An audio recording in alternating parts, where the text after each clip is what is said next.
So welcome back guys, आप सभी लोगों का 6 पार्ट में बहुत बहुत स्वागत। आप सभी लोगों ने आई होप सारे पार्ट देख लिए होंगे, और अगर आप लोगों ने हमारा ऐप डाउनलोड नहीं करा अभी तक तो वीडियो की डिस्क्रिप्शन में लिंक है। सारी चीज़ें आपको वहाँ पे मिल जाती है। क्लास 12th में हिस्ट्री, पॉलिटिकल, ज्योग्राफी और जितने भी कोर्सेज हैं आपको हमारे ऐप पे मिल जाते हैं।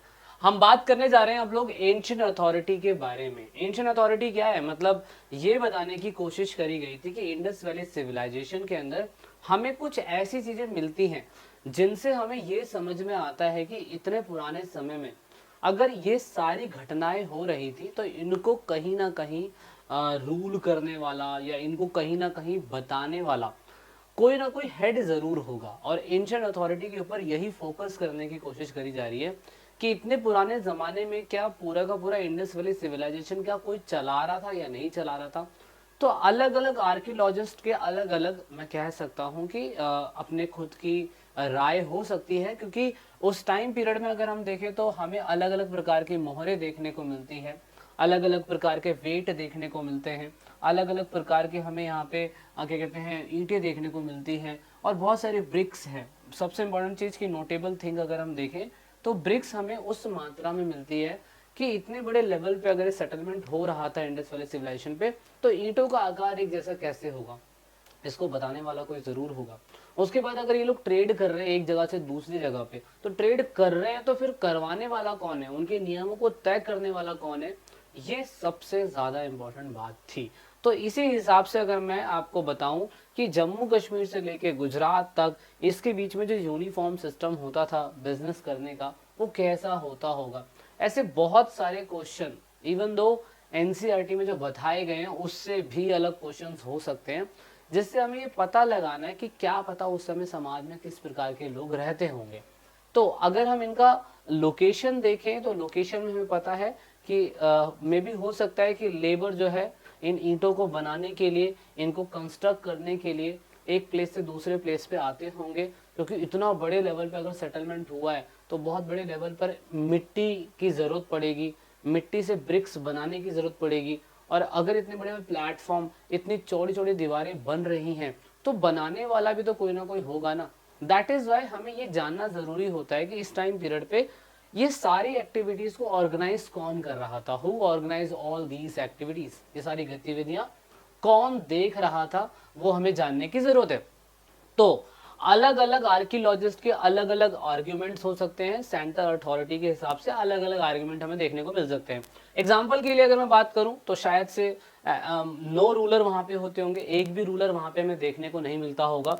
ऐसा हो सकता है या तो वहां पर कोई सिंगल रूलर होगा, मतलब there was no single ruler but several ruler, मतलब कि किसी ने बोला, किसी आर्कियोलॉजिस्ट ने बोला कि कोई भी रूलर नहीं होगा, फिर दूसरे आर्कियोलॉजिस्ट ने बोला कि ऐसा नहीं कि कोई भी रूलर नहीं होगा, अलग अलग जगहों पे जहां जहां पे भी सेटलमेंट मिले हैं वहां का एक रूलर नहीं होगा पर अलग अलग रूलर हो सकता है। जैसे कालीबंगन का अलग रूलर होगा, मोहनजोदारो का अलग होगा, हड़प्पा का अलग होगा, मतलब सब जगह का अलग अलग रूलर हमें देखने को मिल सकता है।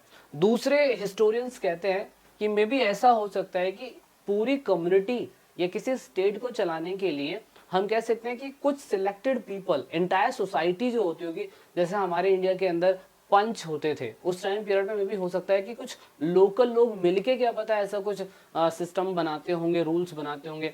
जैसे आप आगे जाके पढ़ोगे कि इसे गिल्ड्स कहा जाता है, श्रेणी कहा जाता है इन लोगों को ना, तो वो भी हम इसमें समझने की कोशिश करेंगे। तो ऐसा कुछ है। लेकिन एक प्राइस्ट किंग की एक मूर्ति मिली थी हमें ऐसी, तो हमें लगा, हमने एजम्पशन करा कि मे बी ये राजा हो सकता है। इंडिया का एग्जांपल ले लो ना, इंडिया के अंदर अभी पीएम जो है वो हेड ऑफ द अथॉरिटी है। पीएम पूरी जगह पे रूल कर रहा है, लेकिन हर स्टेट के अंदर अलग अलग सीएम रूल कर रहे हैं, और उसके नीचे भी काउंसलर या लोकल गवर्नमेंट के लोग होते हैं। तो सेम आर्कियोलॉजिस्ट ने प्रेजेंट मॉडल को कंपेयर करके पास्ट के मॉडल से बता दिया कि पूरा बोला कि पूरी इंडस वैली सिविलाइजेशन का या तो कोई राजा नहीं था, ये ऐसे ही चल रहा था। दूसरे आर्कियोलॉजिस्ट बोलते हैं कि एक राजा हो सकता है, तीसरा आर्कियोलॉजिस्ट बोलता है कि अलग अलग राजा हो सकते हैं, चौथा आर्कियोलॉजिस्ट बोलता है कि मे बी शायद से राजा नहीं होंगे पर ग्रुप ऑफ पीपल राज कर रहे होंगे। तो ये एक छोटा सा एग्जाम्पल है। अच्छा, क्योंकि हमने इंडस वैली सिविलाइजेशन के अंदर, आपको पता होगा हम लोगों ने क्या क्या पढ़ लिया था। सॉरी, मैं आपको बोर्ड के थ्रू बताने की कोशिश करता हूँ, क्योंकि आप लोगों को पता है कि बोर्ड के थ्रू ज़्यादा अच्छा हम लोगों को समझ में आता है। 500। तो अगर हम लोग 0 से 3000 साल पीछे जाते हैं तो समाज किस प्रकार का था वो तो हमें नहीं पता। 0 से अगर हम 3000 साल पीछे जाते हैं तो बस हमने अंदाजा लगाया। हम लोगों ने सोशल लाइफ देख ली, हम लोगों ने सोशल डिफरेंस देख लिया कब्रों के थ्रू। कब्र यानी कि सामाजिक जीवन कैसा था, कब्रें अगर साफ सुथरी और ज्यादा महंगे सामान अगर वहां पे है तो इट मीन्स दैट अमीर और गरीब के बीच में डिफरेंस हमने देख लिया। लेकिन हम लोगों ने रिलीजियस फैक्टर भी जानना है। रिलीजियस फैक्टर बोले तो धार्मिक, इंडिया है तो इंडिया तो धर्म से रिलेटेड बात करेगा ही करेगा। तो धर्म का लेना देना कुछ तो होगा, क्योंकि इतने पुराने जमाने में हमें मूर्तियां मिल रही हैं या इतने टाइम पीरियड में हमें अलग अलग प्रकार की मोहरें मिल रही हैं। तो धर्म का संबंध इन लोगों से कहाँ तक होगा और हमने कहाँ तक उसको रिलेट करने की, प्रेजेंट टाइम से कंपेयर करने की कोशिश करी। बहुत से आर्कियोलॉजिस्ट बोलते हैं कि मे भी शायद से महाभारत के जो राम भगवान थे या कृष्ण भगवान थे या शिव जी जो थे उनका भी रिप्रेजेंटेशन यहाँ देखने को मिलता है। तो अलग अलग कह सकता हूँ कि अलग अलग राय शुमारी सभी की अपनी हो सकती है, किसी का कोई फिक्स नहीं हो सकता है ना। तो इसीलिए हम पढ़ने की कोशिश करते हैं कि रिलीजियस फैक्टर उनका कैसा होता होगा। रिलीजियस मतलब धार्मिक जीवन अगर हम देखें उनका तो किसके आधार पर हम देख सकते हैं। तो पहला आधार बताया जाता है कि भैया कब्रों के अंदर हमें बहुत सारे ट्रेसिंग चीजें मिलती हैं, बहुत सारे हमें मोहरें मिलती हैं, बहुत सारे स्कल्पचर्स मिलते हैं और ये सारी चीजें उनके ड्रेसिंग सेंस बताते हैं कि हड़प्पा के लोग किस प्रकार के होते होंगे, किस प्रकार के क्लोथ्स पहनते होंगे या किस प्रकार के धर्म का पालन करते होंगे। तो उस टाइम पीरियड पे हमें टेराकोटा की मूर्तियां बहुत मिली, हमें ब्रॉन्ज की मूर्तियां बहुत मिली, हमें गोल्ड की तो नहीं मिली लेकिन रेयर ऑब्जेक्ट हैं जो गोल्ड में हमें मिल रहे थे। इससे हमने ये तो अंदाजा लगा लिया कि ये लोग उस टाइम पीरियड में बहुत अच्छे लेवल पर टेक्निक को बनाते थे, यूज करते थे और उस टाइम पीरियड पे इनको मतलब जो इनका स्किल था, मतलब किसी भी चीज को बनाने के लिए मेकिंग स्किल वो बहुत ही ज्यादा अच्छी मात्रा में होता होगा। और अगर इस तरीके की ड्रेसिंग सेंस हम देख रहे हैं तो इट मीन्स कह सकते हैं कि इनको काफी अच्छे अपने कल्चर को रिप्रेजेंट करने की नॉलेज थी। तो इस हिसाब से हमें एक मूर्ति मिली। इस मूर्ति के अंदर जब आप फाइन आर्ट वाला सब्जेक्ट पढ़ेंगे ना मेरे से तो उसमें बड़ा इंटरेस्टिंग वे में बताने की कोशिश करूंगा। मैं आपको बताऊंगा कि किस तरीके से ये लोग इन सब चीज़ों का इस्तेमाल करते थे। ड्रेसिंग सेंस से हमें इनके जीवन के बारे में पता चलता था कि उस समय पे इन लोग कॉटन क्लोथ्स के बारे में ड्रेसिंग सेंस इनको बहुत ही ज़्यादा अच्छा था। लेकिन हमें एक मोहर मिलती है जिसमें हमें बैठा हुआ एक व्यक्ति मिलता है, उसे हमने प्राइस्ड किंग यानी कि पुरोहित राजा की संज्ञा दी थी। उसके बाद हमें एक और मोहर मिलती है। इस मोहर के अंदर कुछ ऐसे ही टाइप का व्यक्ति जो चारों तरफ क्या कहते हैं अलग अलग डिफरेंट डिफरेंट एनिमल से घिरा हुआ है, जैसे राइनोसोरस, एलिफेंट, टाइगर, गॉट और बुफेलो। और यही चीज हमें अलग अलग मोहरों में भी दिखाई देती है।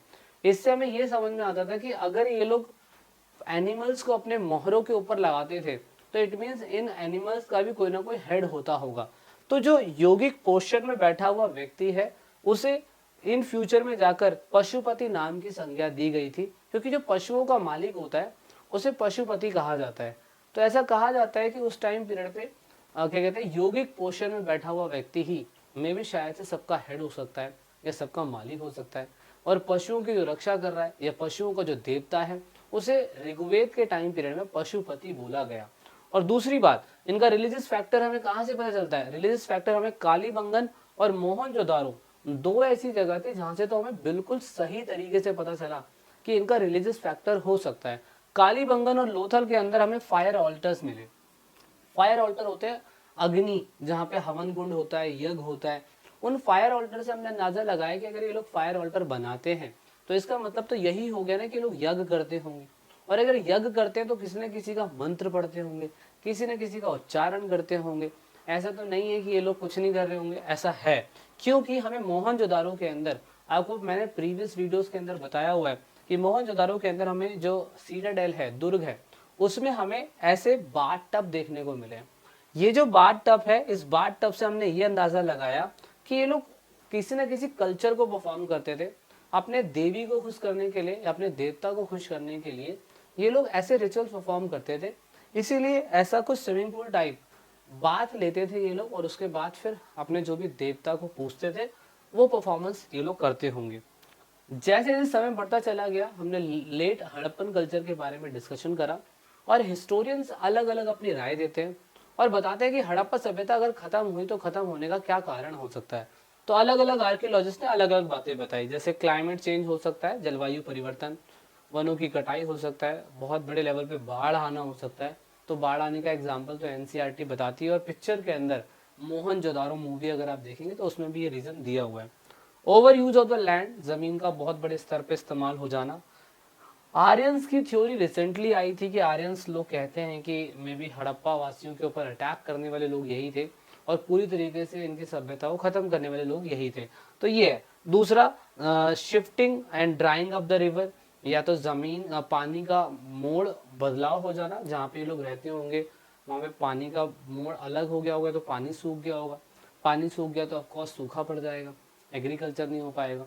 वह लोग इतने ज़्यादा तो है नहीं कि इनको ऐसे ड्रेन करवाना आता है और अपने वहाँ पे लोग बारिश करवा लें। तो these all are the factor. I hope आपको बेसिक बातें समझ में आई होगी।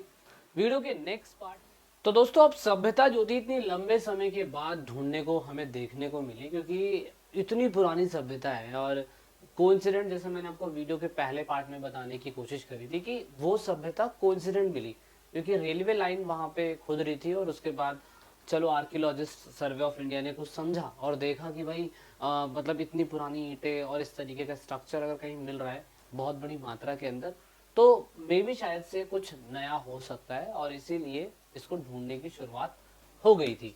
अब लेकिन किस तरीके से इसकी शुरुआत हुई थी, थोड़ा इसके बारे में डिस्कस करने की कोशिश करते हैं। तो Alexander Cunningham archaeology survey of India के सबसे पहले फादर बोले जाते हैं ये। इनका सबसे बड़ा क्या कहते हैं वहम क्या था, 1865 के अंदर इनको पोस्ट दी जाती है, और 10 साल बाद उनको ये मोहर मिलती है, एक हड़प्पन स्टील मिलती है। और उस टाइम पीरियड पे जब ये स्टील मिलती है तो उनको समझ में नहीं आ रहा हो, पता है कि भाई ये जो मोहरें हैं, ये मोहर कितनी पुरानी हो सकती है, और इन मोहरों पे जो लिखा हुआ है ये मोहरें कितनी ज्यादा मतलब पुरानी है, उन पे लिखा जो है क्या स्ट्रक्चर लिखा है, तो वो समझ में नहीं आ रहा था।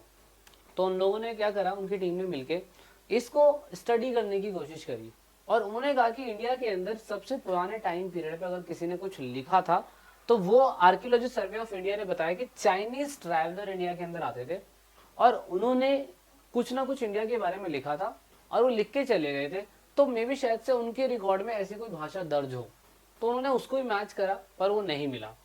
उसके बाद उन्होंने पुराने पुराने डॉक्यूमेंट, इंस्क्रिप्शन, उनकी ट्रांसलेशंस देखी, फिर भी वो समझ नहीं पाए कि उस टाइम पीरियड पे 19th सेंचुरी के अंदर इतने पुराने दस्तावेज जो मिल रहे हैं, ये दस्तावेज कितने पुराने हो सकते हैं, वो बहुत ही ज्यादा चैलेंजिंग हमें देखने को मिल रहा था। अब जब वो चैलेंजिंग देखने को मिल रहा था तो लोगों को समझ में नहीं आ रहा था कि असल में फैक्ट क्या हो सकता है। तो ये कह सकता हूँ कि जो इंग्लिश मैन ने अलेक्जेंडर कनिंघम को इंडस वैली सिविलाइजेशन से रिलेटेड वो मोहर जब ला के दी, तो अलेक्जेंडर कनिंघम पूरी तरीके से ऐसी डिस्कवरी नहीं कर पाए, या वो चीज नहीं ढूंढ पाए जो आर्कियोलॉजी सर्वे ऑफ इंडिया होने के नाते उनको ढूंढनी चाहिए थी, है ना। तो इसके बाद हम कह सकते हैं कि चाइनीज जो ट्रैवलर्स थे वो इतनी पुराने हिस्ट्री को नहीं जान पा रहे होंगे, या उसी कॉन्टेम्परेरी टाइम पीरियड के वो होंगे, नहीं तो जानेंगे कहाँ से। कहने का मतलब उनको बाद में इसे रियलाइज होना चालू हो गई कि इतिहास इतना ज्यादा पुराना होगा कि मे भी शायद से चाइनीज ट्रैवल से पहले लोग गंगा नदी के पास आके बसते होंगे। ये इंडियन हिस्ट्री से उन लोगों को पता चला, हिस्टोरियंस को, उस टाइम पीरियड पे, कि मे भी शायद सबसे पहले शहर जो बसे थे वो गंगा वैली के पास बसे होंगे। और क्योंकि उनको ये नहीं पता था कि गंगा नदी से पहले भी कोई इतिहास हो सकता है, गंगा नदी इन द सेंस की गंगा नदी में बसे हुए शहर, ये ऋग्वेद के टाइम पीरियड की बात हो रही है, वेदास के टाइम पीरियड की बात हो रही है, और उससे पुराना भी हो सकता है कुछ माहौल। और जब उससे पुराना कुछ माहौल हो सकता है तो फिर वहां पे आर्कियोलॉजी सर्वे ऑफ इंडिया थोड़े से डगमगा गए, और उनको समझ में नहीं आया कि यार ये इतिहास इतना पुराना है तो ढूंढेंगे कैसे। देन फाइनली धीरे धीरे करके करते करते करते नए मेथड्स अपनाए गए, और नए मेथड्स के बाद नए आर्कियोलॉजी सर्वे ऑफ इंडिया ढूंढा गया, या नए अपॉइंटमेंट डायरेक्टर जनरल हुए। तो एक डायरेक्टर जनरल अपॉइंट हुए थे जॉन मार्शल 1924। अगर आप इनका वो देख लो अपॉइंटमेंट लेटर, तो आई थिंक यहाँ पे उनका टाइम पीरियड तो नहीं दे रखा, लेकिन यहाँ पे 1948 के अंदर अगर उनकी डेथ हुई है तो मे भी शायद से ये उससे पहले तो ये होंगे ही होंगे। और 1924 के टाइम पीरियड पे इन्होंने इंडस वैली सिविलाइजेशन को फाइंड आउट कर लिया, और ये कहा कि मार्शल ने बताया कि भैया हमने सबसे पुरानी सभ्यता ढूंढ के दिखाई है। और एस एन रॉय करके सॉरी उनका नाम था, जिन्होंने एक बुक लिखी थी उस टाइम पीरियड पे।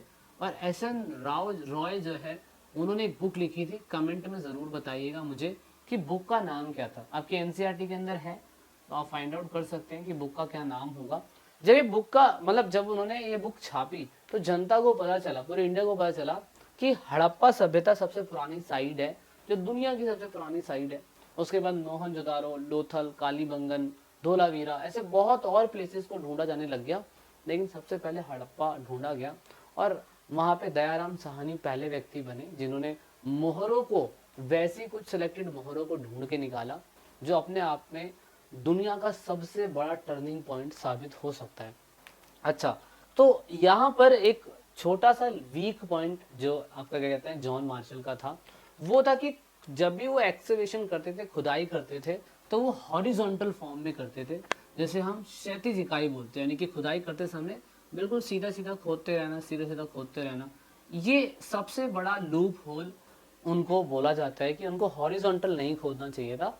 लेकिन इन फ्यूचर जब नए व्यक्ति आए, REM व्हीलर, जिनको सर मोर्टिमर व्हीलर भी बोला जाता है, इन्होंने कहा कि हमें वर्टिकली क्या कहते हैं, मतलब हॉरिजॉन्टल खुदाई ना करते हुए हमें वर्टिकली खुदाई करनी चाहिए, और हमें मिट्टी के लेवल, मिट्टी के स्तर को देखते हुए खुदाई करनी चाहिए।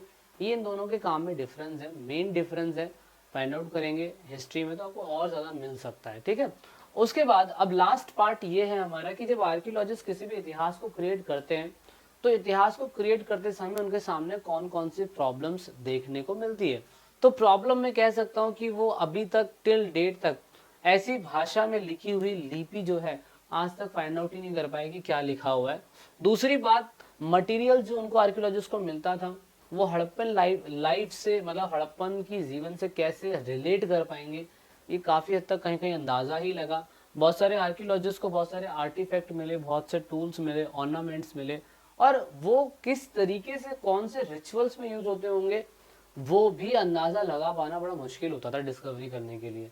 कि मतलब देखो, एक होता है उसके बारे में कहीं कुछ लिखा हो, और एक होता है अंदाजे से बताना, लेकिन भाई इतिहास में आने वाले लोगों को समझाना भी है, तो सही भी होना ज़रूरी है। इसी वजह से इसको इतना डिटेल में समझाने के लिए आर्कियोलॉजिस्ट बहुत मेहनत करते हैं, बहुत कुछ स्टडी को देखते हैं, उससे रिलेटेड कई सारे लाखों सालों का इतिहास वो कहीं और से भी पढ़ते हैं, फिर वो अंदाज़ा लगाते हैं कि ऐसा कुछ हो सकता है, और जब वो बुक में लिखते हैं तो एग्जैक्टली वो सही चीज़ लिखने की कोशिश करते होंगे। सो दोस्तों, ये था इंडस वैली सिविलाइजेशन के बारे में ई पाठशाला टीम की तरफ से आप सभी के लिए एक वीडियो। आई होप आपने हमारा ऐप डाउनलोड करा होगा। अधिक जानकारी के लिए आप ऐप पे जाइए, आपको सारी इन्फॉर्मेशन वहाँ से मिल जाएगी।